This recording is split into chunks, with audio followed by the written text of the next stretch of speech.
Kwenye eneo letu la Kihonda tuna wakandarasi wawili, mmoja anaitwa Jonta Limited, kampuni kutoka Shinyanga, wote ni local contractors. Huyu anatekeleza ujenzi wa daraja la Ngerengere. Alafu na tuna mkandarasi mwingine ambao anaitwa Osaka Limited ya kutoka Dar es Salaam, yeye akiwa anatekeleza ujenzi wa daraja la Kihonda. Yote yana urefu wa mita 30. Yakiwa yanajengwa upande wa kulia kama unaelekea Dodoma kabla ya kufika njia panda ya Mazimbu. Ndiko liliko eneo la mradi. Miradi yetu, daraja la kwanza ambalo ni la Kihonda linategemewa kugharimu kiasi cha shilingi bilioni 4.7 na linategemewa kukamilika mwezi wa 10 mwaka huu, ambalo tumesema linajengwa na mkandarasi anaitwa Jonta. Daraja la Kihonda mathalan pia litagharimu kiasi cha shilingi bilioni 5.3, na lenyewe kama lilivyo la Kihonda pia kama lilivyo la Ngerengere linategemewa pia kukamilika mwezi wa 10 mwaka huu. Kwa miradi 6 ambayo tunayo katika mkoa wetu wa Morogoro ambayo inatekelezwa chini ya ufadhili wa World Bank, inagharimu jumla ya bilioni 37.8 za Kitanzania. Kwa sasa chini ya miradi ambayo inafadhiliwa na World Bank, sisi kama mkoa tuna miradi 6 ya ujenzi wa madaraja.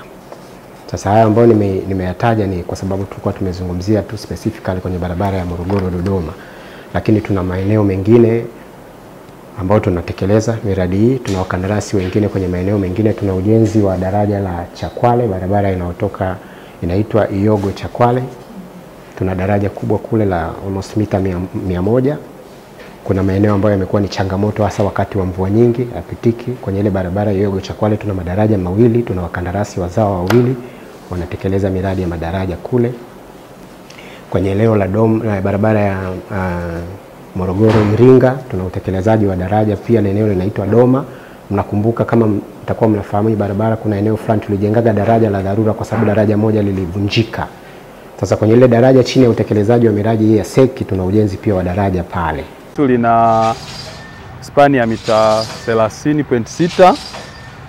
Pia daraja letu lina msingi ambao una nguzo kwa ajili ya kuimarisha msingi ambazo kitaalamu tunaita piles. Kwa hiyo tutakuwa na chini piles ambazo sasa hivi ndo kazi tunaendelea nayo, ambao upande wa kwanza utakuwa na pile 8 na upande wa pili utakuwa na pile 8. Kwa hiyo tuna jumla kwenye kingo za daraja za jumla ya pile 16.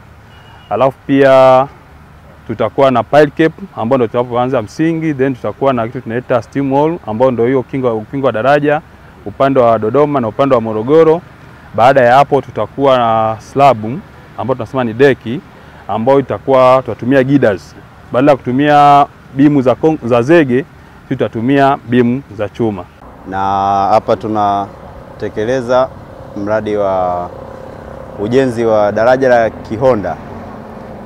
Kazi hii inahusisha ujenzi wa daraja la upana wa mita 30 ambalo litakuwa ni la zege pamoja na chuma, na vile vile inahusisha ujenzi wa kipande cha barabara za kuingia kwenye daraja mita 400 katika upande wa Morogoro na upande wa Dodoma.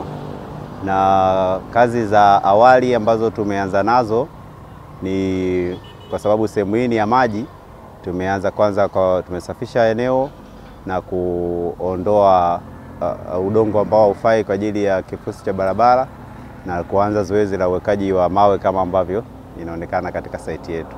Lakini baada ya kuweka mawe tutaendelea na kunyanyua tuta, na baada ya kunyanyua tuta tutaendelea na kazi ya ujenzi wa daraja. Kwa kweli wakati wa mvua kunatisha kwanza. Maana kwanza maji yanakuwa mengi, yani bonde hili lote linazagaa maji yani. Yaani maji yanakuwa kila kona. Maana mawasiliano ya kule hivi, magari yanatoka hivi na wanatoka mjini hivi, na maana mawasiliano yanakatika. Na sisi wenyewe wakazi wao tunaishi mtaa huu. Inatisha dada, kwa kweli inatisha sana.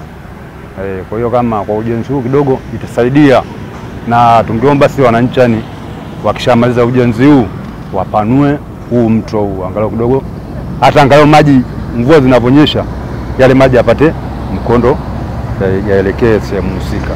barabara imekuwa ndogo kutokana na wingi wa watu na matumizi ya vyombo vya moto. Watu wapita kwa miguu wanategemea barabara hiyo hiyo, na wanaotembea na pikipiki humo na magari humo.